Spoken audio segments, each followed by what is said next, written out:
Thank you always. This is about Emily, who receives a homemade lunchbox and briskly heads to work. I noticed she forgot something and hurried after her. In a park, I witnessed a shocking scene. Unforgivable. How could they deceive us like this? I decided to show them. Vowing revenge, I set a plan against her. My name is Barbara Smith. I'm a 50-year-old housewife. I work as a massage therapist, mainly focusing on full-body massages, and run a home salon. Since my first husband passed away early, I've been living alone. Then I remarried my current husband, Robert. He first came as a client and became a regular. Barbara, your massages make my head and shoulders feel incredibly light. I used to suffer from migraines, but they stopped since I started coming here. I'm truly grateful, Robert said with a smile. I remember being very happy to see his smiling face. Once he got hooked, he started visiting at least once a week. However, my salon isn't cheap. Other clients, mostly office workers, come maybe twice a month, at most weekly. But Robert would come 2 or 3 times a week in busy months. He didn't seem to cut corners in his life, showing financial comfort. What does he do for a living? I gradually became interested in his job, which led me to approach him. I learned his true identity about 3 months after we met. Robert revealed that he runs multiple companies and is divorced. Work kept me busy, and I couldn't spend much time with my child in the early years. Now, she works in my company and supports me. A successful businessman, Robert seldom came home. He regretted not being more involved in parenting. I can't forgive her for using our child to marry me for my wealth, he confided, his expression twisted with pain. His ex-wife reportedly used their child to marry Robert for his wealth. She lied about using contraception to force him into marriage.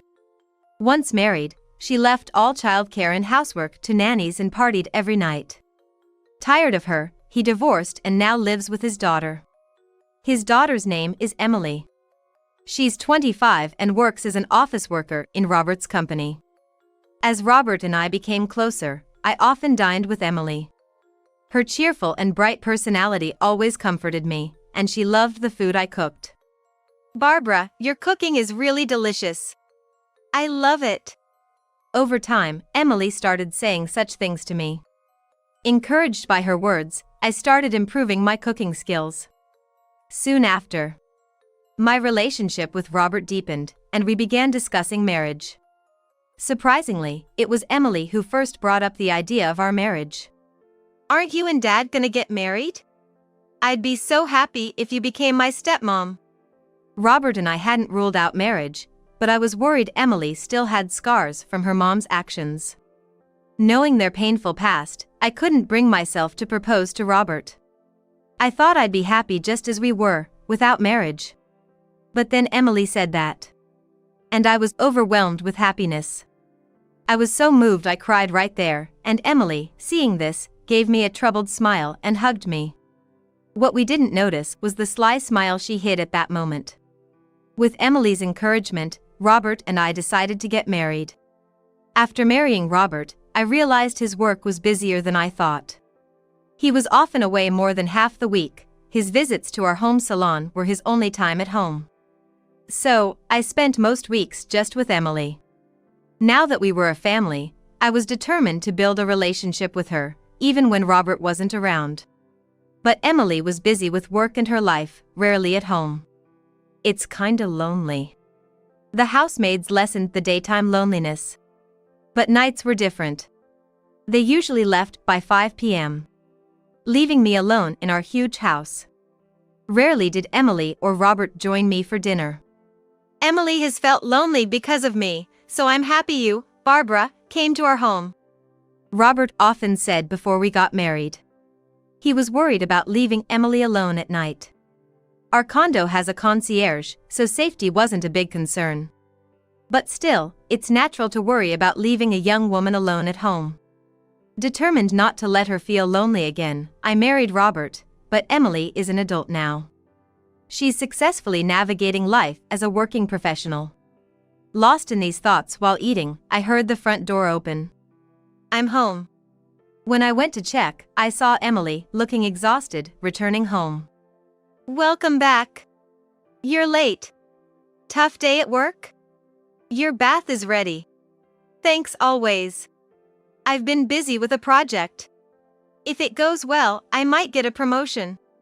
Emily, tired, entered the living room and reached for the dinner I prepared. Just a little snack. So delicious. I'm lucky to have such a warm meal when I come home. She praised my cooking.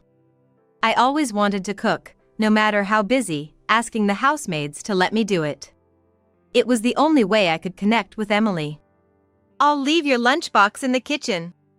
Today's was great. My colleagues are always envious.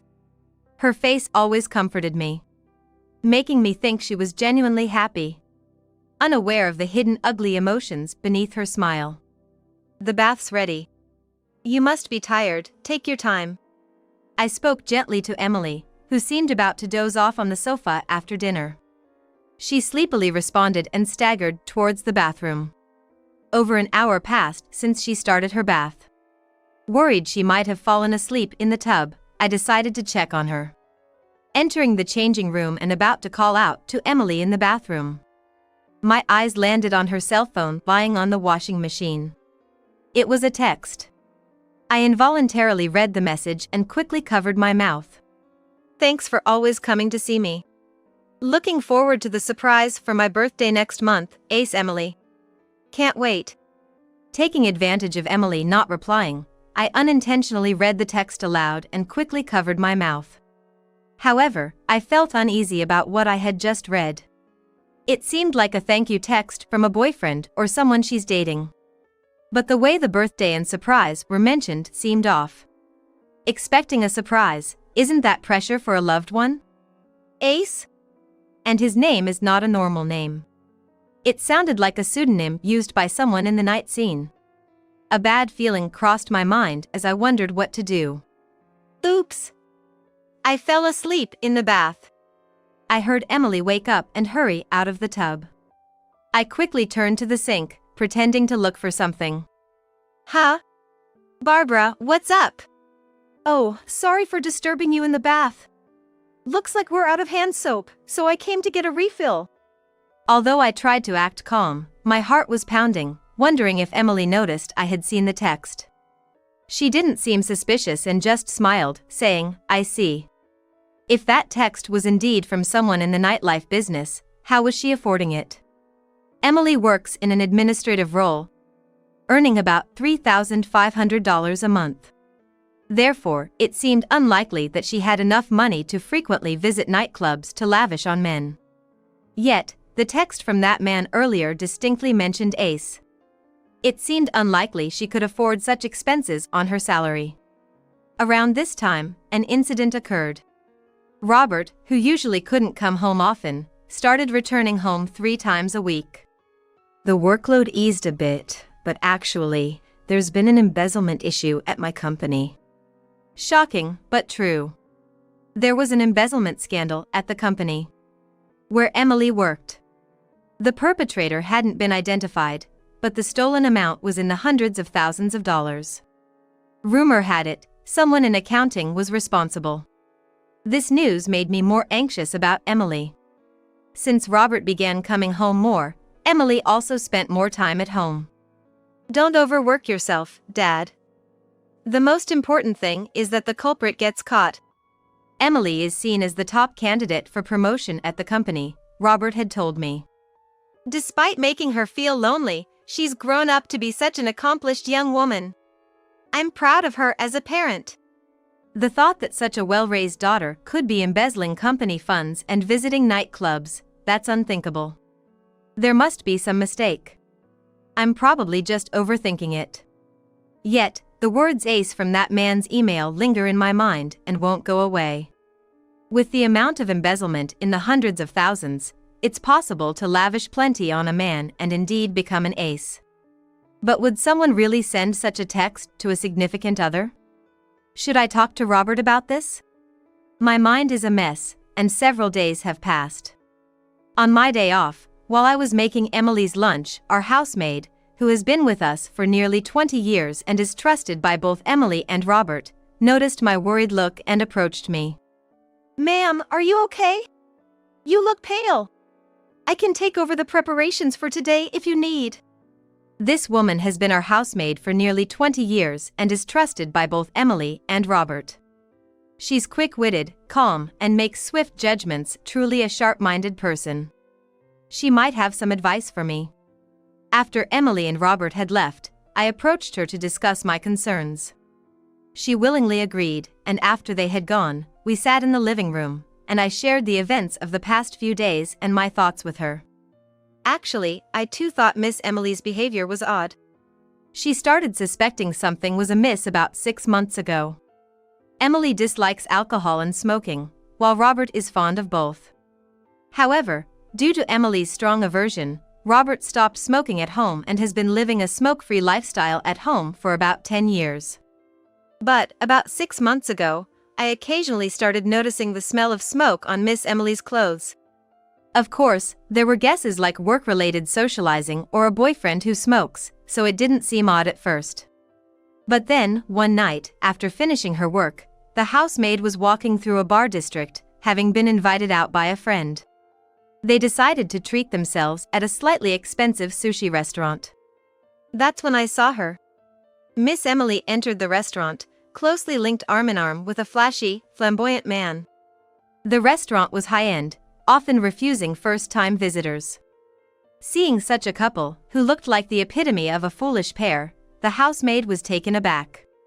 The man next to her was dressed in flashy designer clothes, a suit, but didn't seem like someone with an ordinary job. But it's not my place to comment on whom Miss Emily chooses to date. After that, the two disappeared into the bar district. The housemaid and I agreed that the man from the email might have been the same man she saw that night, leading us to decide to discuss it with Robert. That night, Emily had informed us she would be late due to overtime and dinner with friends. Robert had returned home, providing a perfect opportunity to talk. I shared with him about the email, the conversation with the housemaid, and the embezzlement issue. He turned pale and was visibly shaken. "No, it can't be. Emily?" Yet, he couldn't completely deny it, as there were rumors at her workplace. There's talk among many employees that Emily might be involved romantically with the executive director. Apparently, there were dark rumors surrounding the executive director, who had recently been displaying signs of newfound wealth, raising suspicions among colleagues. He's involved in accounting. It's the perfect position for someone to embezzle, Robert noted. Despite it being about his daughter, Robert was able to consider the situation calmly, which I found remarkable. If I had been hit with such news, it would have taken me a long time to believe it. But Robert was likely using various means to gather evidence to deny it, not wanting to believe it himself. However, it often happens that the more you search for evidence, the more you find confirming your fears. My conversation with him seemed to shift his doubts to conviction. "Please don't mention this to Emily. It involves the company too. I'll set up a committee to gather evidence of the executive director's embezzlement and consider involving the police." "Understood," I replied, though Robert's face was pale despite his attempt to remain composed. He mentioned that the executive director was nearing retirement age. It's nauseating to imagine our daughter in a relationship with someone much older, practically grandfather-aged. I left the company matters to Robert, but the issue at hand was Emily, who seems to be caught up with a man. However, without resolution in Robert's company affairs, there's little we can do. Even if the executive director gets caught and Emily loses her patron, I worried that she might turn to Robert's bank account next. Actually, afterwards, I stumbled upon her in her room, talking on the phone with someone. It was likely that man she was speaking to. "Your birthday, I'll definitely make you number one. Make sure we have an after party. And remember your promise to marry me." Hearing her conversation, I panicked internally, feeling urgent to pull her away from that world. As I pondered what to do, the next morning arrived. Unbeknownst to me, Emily had returned home and casually came to the kitchen. "Today's lunch looks delicious. I'm looking forward to lunchtime. Lately, she has been leaving for work 30 minutes earlier than usual.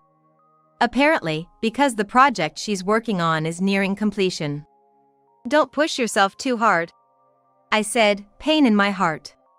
Despite her seemingly carefree smile, I felt terrible for suspecting such a family-oriented and kind-hearted daughter like her. Thanks as always. I'll be off then, she said, oblivious to my turmoil, and left cheerfully for work with her lunchbox. However, I was startled when I glanced at the living room table. She had forgotten her important employee badge. I must take it to her, I thought, rushing after her. As I approached to park, I saw Emily with a homeless man who was prostrating himself. Emily! What on earth is she doing there? At first glance, one might think a dear daughter is in danger, entangled with a homeless man, but the situation seemed off.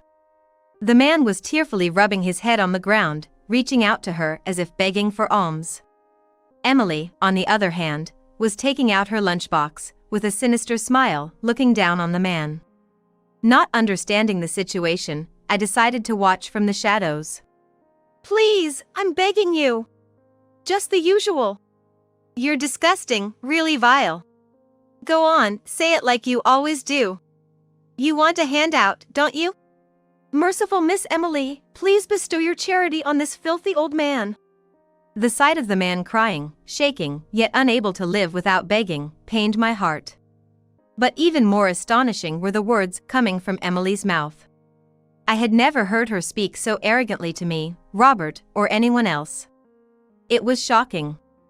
The entire scene of her speaking those words and making the man do such things was unbelievable. This is just hilarious. You, existing only as a nuisance, are at least useful for my stress relief. Here's your charity. In the next moment, I couldn't believe what I was seeing because of what she did. Emily opened her lunchbox and started dropping its contents into an old man's hands. It's better to recycle this way than to just throw it away in the trash. You get some charity, and I get to dispose of my garbage effectively. Plus, it's a stress reliever for me. 3 birds with 1 stone. It's environmentally friendly. The words spilling from her mouth were like sharp blades piercing my heart. Thanks for always making delicious lunches. Were all of Emily's kind words just a lie? I love Barbara's cooking the best. Were those words just to play with my feelings? I couldn't believe anything about her anymore, and in an instant, hatred welled up inside me. Listen up, old man. There's this new woman in our house. Well, she's become my mom. Just because I complimented her a bit, she got all excited and started trying hard in cooking. It's so creepy. With her around, Dad's money will decrease, and she's just a nuisance. I wonder if there's a good way to get rid of her. Seeing Emily's creepy smile, a dark emotion was born inside me. Unforgivable. To think of me and Robert like that. To mock people and treat them that way. I couldn't forgive anything about her. At that moment, I decided to show Emily hell and immediately started taking action. A few days later. It's rare for Dad and Barbara to have something to talk to me about. Could it be, are you finally going to tell me I'm getting a brother or sister? She must think we don't know anything. With a nonchalant attitude, Emily spoke those words, and both Robert and I gave her a cold look. Sorry, but it's not such good news. What's wrong, Dad? You look so serious. Is it about the business? From Robert's tone and expression, she must have realized that this was no ordinary situation. Sensing the gravity of the situation, Emily let slip what she thought might be the bad news. Yeah, let's start there. Actually, in these past few days, we caught the vice president embezzling company funds, and the police acted immediately. The vice president, who had been using online banking to access company money, was arrested and sentenced to 6 years in prison. At that time, the vice president mentioned that he was transferring a large sum of money every month to a certain woman as an allowance. The moment she heard this, a look of disturbance appeared on Emily's face. Vice presidents can do terrible things, huh? But the person who received the embezzled money might not have known it was illegal. I heard that if you don't know, you can't be held responsible. Emily was right. If she hadn't known the money was embezzled, she wouldn't be liable for embezzlement. And we had no way to prove that she knew. True. But it was easy to prove where that embezzled money was spent. Hearing this, Emily's demeanor suddenly changed. Her eyes narrowed sharply, seeing us as enemies, and she crossed her arms and legs, creating a dominant atmosphere. We've tracked where the vice president was transferring the money and obtained evidence of where it was spent. It was being sent to your account, Emily. Even hearing this, she showed no sign of disturbance. She quickly denied it with a snort, laughing off Robert's words and speaking dismissively. Stop joking. Sure, I had a close relationship with the vice president. But I didn't know it was company money, and there's no evidence to prove it. We do have evidence. It's on the security cameras of the nightclub you frequent. The moment she heard nightclub, all the color drained from Emily's face. She must have thought it impossible for us to know about that. We got the police involved in the embezzlement case and asked for cooperation from the nightclub you've been frequenting. They were more than willing to help. Thanks to that, we got some solid evidence. And here it is. Robert powered up his laptop and showed a shocking video to Emily. She was speechless at what she saw. Emily, thanks for always being so generous. But you're just an employee, right? Are you sure you can afford to spend so much? I hope I'm not making you stretch your finances. Not at all. For my favorite guy, it's worth it. I just have to sleep with some old guy and earn a little extra cash, so don't worry about it. You're selling your body? Well, it's not just for you. The guy's our company's vice president. He's been dipping into the company's funds. And since it's my dad's company, it's basically an allowance from him, right? No problem there. Flirting with the vice president might even help my career. Killing two birds with one stone. Or maybe even more. So don't worry, I'm fine. Her confession was undeniable proof that she knew about the embezzlement, implicating Emily as an accomplice. But that was just a joke. And whether that money was actually transferred into my account. Then show us all your bank statements. Though she tried to remain defiant, it was obvious that this would be the response. Anyone could see that. But Emily was visibly shaken. Robert relentlessly cornered her, leaving her on the edge. She was in a situation with no escape. It's simple. If you claim you knew nothing about the embezzlement, just prove it. Show us the bank statements for the account where the vice president supposedly transferred the money. If there's no record of those transactions, you'll be cleared. Seeing Robert's unyielding stance, even towards family, pained me. He values family more than anyone. It must have been incredibly hard for him to say and do these things. Yet, he steeled his heart and confronted Emily. My heart felt like it was tearing apart thinking about his feelings. Barbara, help me. It's not true. I really didn't know. I had no idea that was the company's money. Emily, on the verge of tears, ran to my feet and clung to me. She must think I would protect her, persuade Robert, given our past relationship. But I showed her a video saved on my phone. It's a real nuisance having that woman around. Dad's money will decrease. Is there a good way to get rid of her? The video showed Emily mocking a homeless man in the park, turning her face pale. Actually, that day, I noticed you left your employee ID behind. I hurried after you to return it and stumbled upon this scene. After you left, I even talked to this man. The man had started encountering troubles about a month ago.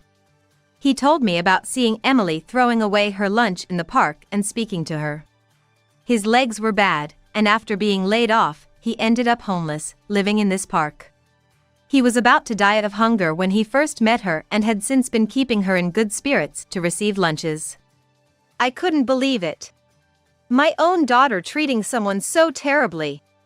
Moreover, Emily had been physically abusing the man when in a bad mood. It's not true. I'm not the bad one. It's Dad's fault for making me feel lonely. Emily, unaccustomed to being scolded, tried to deflect the blame with unbelievable excuses. My anger reached its peak at her words. Enough is enough. I raised my voice suddenly, startling Emily into staggering backward. Do you have any idea how much Robert has been thinking about you, how hard he's been working for you? He even asked the housekeepers to make sure you weren't lonely without a mother. He knew you were wasting money but tolerated it, thinking it might ease your loneliness. And all this time, you've just been biting the hand that feeds you. Don't you feel the least bit ashamed? If she were a little child, maybe her reasoning could be understood. But I couldn't forgive her for using it as a shield and refusing to accept responsibility for her actions. It's time to stop taking adults for granted. Clean up your own mess. No one else will help you. Hearing my outburst, she seemed to resign herself to her fate. Emily was then taken away by the police. She was sentenced to 3 years in prison for crimes involving stolen goods and harming a homeless man. She also had a debt of several $100,000 at the nightclub, which she'll likely have to repay after her release. Of course, Robert wouldn't cover her debt, and Emily herself intended to work in the nightlife industry after release to pay it off. But she probably couldn't come to terms with it easily. During a visit, she begged Robert, clinging to him and wanting to return home. I won't ever do something like this again. Please! Emily pleaded with us, crying. But Robert, hard-hearted, disowned her. At the same time, he declared that the entire inheritance would go to me. That visit was the last time we saw Emily. Life eventually returned to a peaceful state for Robert and me. The company stabilized, and Robert spent significantly more time at home than before. When I become chairman and have more leisure time, I'd like to travel together. Come to think of it, we never had a honeymoon, did we? I'd love to spend our later years traveling the world with you. We've been so busy. I want to enjoy our remaining years with the person I cherish most. Sipping coffee made by our housekeeper in the garden, Robert and I spent our time happily together.